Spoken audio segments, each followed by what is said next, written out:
Minggu ketiga bulan puasa, teman-teman. Gimana, lu udah kalah berapa? Masa kalah sih, payah banget. Lu kan udah tua, boy. Jenggot lu udah gondrong. Tapi daripada kita menghakimi orang yang nggak puasa, lebih baik kita menghakimi Pertamax yang oplosan. Anjay. Nah, karena kita akan bahas konten itu. Nah, sebelum kita mulai, mari ucapkan bersama-sama kata-kata yang biasa kita mulai nih, Ben. Balik lagi di Cings Channel. Kita adalah sekumpulan pemuda yang membuat konten penuh canda tawa. Cings Channel ada untuk semua, menghibur kalian bila biar kaca. Cings Channel, media untuk kita semua. Enak tahu? Ya, siang-siang kayak gini kalau ngomong tuh suara seret banget ya, teman-teman ya. Jadi gimana kabarnya teman-teman? Semoga teman-teman baik-baik aja dan semoga sehat-sehat aja ya, dan ya dilindungi lah dari segala mara bahaya. Apalagi sekarang nih udah bulan puasa tapi malamnya hujan nih. Jadi teman-teman yang habis taraweh kalau kehujanan, semangat nih jaga imun tubuh. Anjay. Nah, balik lagi nih kita ke Pertamax oplosan. Nah, tapi nih pemerintah tuh nggak mau dibilang pemerintah, tapi itu Pertamina nggak mau dibilang kalau mereka itu ngoplos. Mereka maunya blending. Ya elah, blending sama oplos sama beda apa ya? Blending cuma bahasa kerennya aja, bahasa Inggris. Di blend sama oplos sama aja, dalam kurung campur. Apa bedanya? Ya kan? Kalau begitu kita langsung mulai aja. Kita ada di konten dampak oktan yang rendah di Vespa kompresi tinggi. Anjay. Nah, untuk kompresi tinggi aja teman-teman ya. Kalau untuk Vespa standar itu kompresinya itu masih 9:1. Sedangkan kalau kita bahas ini 10:1 teman-teman. Nah, gimana sih cara menghitung kompresinya? Nah, cara menghitungnya ini rumusnya kayak gini nih teman-teman nih. Nah, ribet kan rumusnya? Nah, lu hitung sendiri aja ya. Gimana caranya? Jangan suruh gue untuk ngitungin kompresi motor lu. Dampak apa aja sih yang akan beresiko di motor Vespa lu ketika lu pakai Pertamax oplosan atau oktannya nggak sesuai nih? Walaupun di beberapa survei lagi ya, belakangan ini gue lihat di TikTok atau di mana round 92 itu udah kembali menjadi 92. Udah menjadi, bahkan ada yang nyoba jadinya 95 gitu. Gila, keren juga. Ditambahin sama dia. Ya begitulah teman-teman. Ya bagus lah dari Pertamina, berarti udah mengakui kesalahannya dan dia merubah lagi ke 92. Semoga itu bertahan ya teman-teman, 92. Jangan sampai cuman di bulan lagi disidak-sidaknya sama orang-orang terus 92 ntar grand udah lengah lu balik lagi ke 89. Nah, dampak yang pertama nih teman-teman, itu otomatis ring seher cepet habis. Kenapa sih cepet habis? Karena nih teman-teman, oktan yang rendah itu cepet banget memuainya atau cepet banget menguapnya. Jadinya ring seher itu yang harusnya terlumasi oleh oli samping di bensin lu itu, jadinya udah menguap teman-teman. Dengan adanya kompresi yang tinggi, bensin udah nguap duluan, jadinya ya ring seher nggak terlumasi dan akhirnya baret teman-teman. Dan kalau baret itu otomatis kompresi lu turun. Yang tadi harusnya lu pakai Pertamax karena kompresi lu 10:1, ya lu jadi 8:1. Ya lu pakai premium aja juga bisa itu. Kalau ya ada premium ya. Lanjut nih ke yang kedua. Kalau yang kedua kayaknya nggak enak ya kalau gue terus. Kita sambut aja kali teman kita ya, yang dia pengen menjadi gangsta Amerika juga. Lanjut nih. Ay, keren ya. Welcome back. Saya baru on frame lagi hari ini. Kemarin bapak RT sebelah itu yang menjajah Cings Channel anjing. Oke, jadi melanjutkan tadi pembahasan per oktan yang tadi sudah dibahas oleh si L. Tadi kan penyebabnya adalah ring seher. Nah, sekarang gua akan membahas juga penyebab dari dari bensin beroktan rendah di Vespa berkompresi tinggi. Nah, penyebabnya itu adalah bisa menyebabkan seher bolong. Jadi sebenarnya yang ini tuh penyebab kedua ini tuh kesinambungan. Jadi sama kayak penyebab pertama, tapi kalau penyebab pertama itu kan ring sehernya. Nah, kalau ini adalah sehernya yang bisa bolong. Kenapa bisa bolong? Karena bensinnya itu beroktan rendah cepat menguap. Jadi piston yang kan dia gini nih, ini piston nih. Nah, di sini harusnya ada bensin nih. Iya itu kan bensin kan. Terus ini busi. Harusnya pas begini dia tuh meledak, menyebabkan kendaraan lu berjalan, Vespa lu berjalan. Tapi karena bensinnya cepat menguap, akhirnya nggak ada bensin. Jadi busi ini meledak terus. Tapi jadi kayak nggak ada kayak nggak ada pengantarnya lah. bahan bakar itu kan sebagai pengantar ya kan, tapi kalau bahan bakar nggak ada lama-lama si sehernya jadi bolong karena meledak, si busi itu meledak di atasnya mulu. Jadi dia lama-lama bolong jadi gede. Karena apa? Karena kalau kompresinya, kalau bensin beroktan tinggi itu biasanya cepat meledak. Kalau oktan rendah kan lama tuh dia. Jadi akhirnya sehernya tuh kalah sama busi yang meledak di situ di atas si pistonnya. Gitu jadinya. Tapi kalau teman-teman ada yang lebih tahu dengan pembahasan yang tadi udah gue bahas, coba di komen di kolom komentar aja. Siapa tahu nanti gue jadi tambah ilmu. Oke. Nah, di pembahasan yang selanjutnya mungkin saya akan menyerahkan ke bapak-bapak yang tadi. Jadi saya mau menghilang dulu. Setelah kita menghilang-hilang ya kan dari bapak RW sebelah, sekarang baik tuh gue lagi. Nah, yang ketiga ini teman-teman deh, itu adalah boros. Karena penjelasan dari poin pertama dan poin kedua itu adalah penguapan. Karena emang oktan yang rendah itu otomatis cepat banget memuai teman-teman.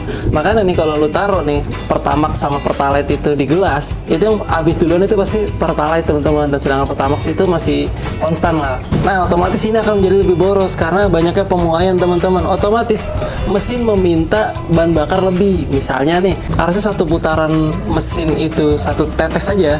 Nah, mesin ini minta jadi 2 tetes teman-teman untuk melajukan. Dan nanjak itu, kalau misalnya nanjak ataupun apa, mesin akan lebih nahan. Nah, kalau mesin nahan ini otomatis itu meminta konsumsi bahan bakar jauh lebih boros dibandingkan mesin yang nggak nahan teman-teman. Jadinya pasti Vespa lu akan sangat boros banget, dan lu akan kehabisan duit lu, dan lu akan menangis-nangis, dan lu akan merengek-rengek, dan lu akan menyesal di hari tua lu nanti. Lanjut kita ke poin yang keempat. Oke, lanjut ke pembahasan yang keempat. Nah, sebenarnya pembahasan ini adalah yang menurut gue ini paling berisiko nih. Kalau yang 1, 2, 3 kan cuma seher, sering seher boros ya, itu mah lu pada bisa dah ngakal-ngakalinnya kan, punya duit juga lu buat benerin. Tapi yang keempat ini adalah yang paling menurut gue paling bahaya ya, karena bisa menyebabkan kerusakan di dalam komponen pembakaran mesin gitu. Kenapa bisa seperti itu? Karena dia tuh kekeringan, kemarau di situ. Kenapa kekeringan? Karena bensin itu cepat menguap, enggak? Jadi harus ngantukan. Apa? Iya, kan puasa. Belum puasa bro, ngantukan. Jadi bensinnya cepat menguap, akhirnya menyebabkan si komponen mesin ini tuh jadi kering dan juga cepat panas kan, karena cepat panas besi dipanasin pasti dia cepat memuai, cepat berubah bentuknya gitu. Stang seher yang tadinya lurus tiba-tiba jadi bengkok ya kan, terus akhirnya menyebabkan si sehernya tuh dan stang sehernya tuh jadi nggak lurus gitu loh, nabrak si bloknya yang menyebabkan ya bisa jadi kayak efek domino lah, lu rusaknya cuma satu jadi semuanya kena gitu. Padahal cuman gara-gara lu nggak arah ya. Cuman gara-gara lu pakai bensin oplosan. Nggak, bensin beroktan rendah menyebabkan motor lu jadi cepat rusak. Makanya sebenarnya agak tai lah gitu lah. Tapi kalau di Vespa kan itu bisa menyebabkan komponen pembakaran rusak. Kalau di Empatak malah bisa menyebabkan klep-klepnya tuh pada patah. Jadi sebenarnya menyesuaikan kompresi kendaraan dengan bahan bakar itu sangat amat penting, karena kalau nggak begitu nanti mesinnya itu dan komponennya itu karena tidak sesuai penggunaannya, jadi menyebabkan si motor kita tuh nanti bermasalah gitu. Oke, mungkin gitu aja. Gua udah capek karena puasa ya. Gua mau digantiin aja lah masih itu tukang somai. Hah? Apa? Somai? Karena gua bikin video dulu beneran. Nah, balik lagi nih teman-teman deh, kita ngebahas. Ya, bentar dulu. Nah nih teman-teman nih, penyebab apa lagi sih dari motor yang Vespa yang berkompresi tinggi memakai oktan yang rendah atau yang disebut dengan oktan blending? Anjir, itu adalah penyumbatan di karburator teman-teman. Otomatis ya teman-teman nih, kalau oktan yang rendah itu akan menciptakan oksidasi yang cepat teman-teman di ruang tangki. Jadi tangki lu berkarat. Apalagi ya udah jangan tanya deh, Vespa tangkinya tuh cepet banget karatnya, nongol tuh. Apalagi kayak orang-orang kayak lu kan, kalau isi bensin nggak pernah full tank, ya atas-atasnya udah berkarat coy. Lu coba dah sesekali nih, saran gue ya, lu dengerin nih ya Tong, lu beli full tank. Saran gue udah beli full tank biar yang di atas-atasnya itu selalu basah, jadinya nggak cepet karatan. Nih udah karatan, lu ditambahin lagi lu pakai oktan tinggi tapi oplosan, ya jadinya karatnya makin muncul teman-teman, dan akhirnya karburator lu tersumbat dan akhirnya motor lu jadi batuk-batuk. Mending kalau batuk-batuk doang ya. Kalau misalnya berebet dan gak nyala segala macam harus bongkar dulu. Gara-gara siapa? Gara-gara blending. Nah, mungkin itu aja efek samping dari blending ya teman-teman ya. Semoga pemerintah jauh lebih baik lagi ya, dan semoga dikonsistenkan Ronet tetap menjadi 92 dan tetap begitu selama-lamanya ya teman-teman ya. Sesuai lah lo apa yang lu dagang, apa yang lu janjiin, ya itulah yang harus dipercayai, karena kepercayaan itu sangat sulit teman-teman ya. Apalagi sekarang TNI udah jadi ASN. Tiba-tiba TNI jadi ASN. Mungkin gitu aja konten yang bisa kita kasih teman-teman ya. Jangan lupa nih beli merchants, karena pasti lu notice kan kenapa gue pakai baju Event Saman ya, karena kita dagang ya teman-teman ya, dengan keuntungan satu baju 15.000. Tipis banget emang kita dagang, kita nggak jago dagang teman-teman. Nah, ini bisa lo beli, linknya ada di video atau mungkin ada di pojok kanan ya, ada produk tuh. Ya lu check out dong. Udah itu aja saran gue mah, check out daripada lu beli oplosan. Modelnya ganteng, modelnya. Dia lu beli itu. Mungkin gitu aja konten kita kali ini. Jangan lupa di komen, karena gue bakal ingetin ya teman-teman kalau adminnya Sata Bet. Nah, lagi mati. Oh ya, adminnya lagi. Dan jangan lupa di subscribe dan di share juga, dan follow juga Instagram kita dan TikTok kita, karena di sana banyak konten-konten menarik yang nggak ada di YouTube pasti teman-teman. Oke, kalau begitu gue El cabut. Gue akan beramen magang 5 bulan cabut. Sampai jumpa di konten selanjutnya dan bye bye.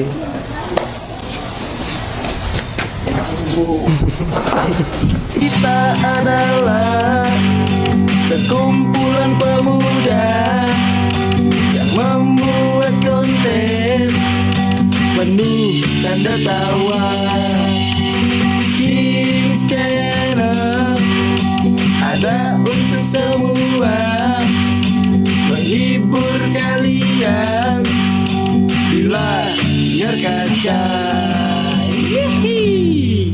Cings Channel, media untuk kita semua. Enak tahu.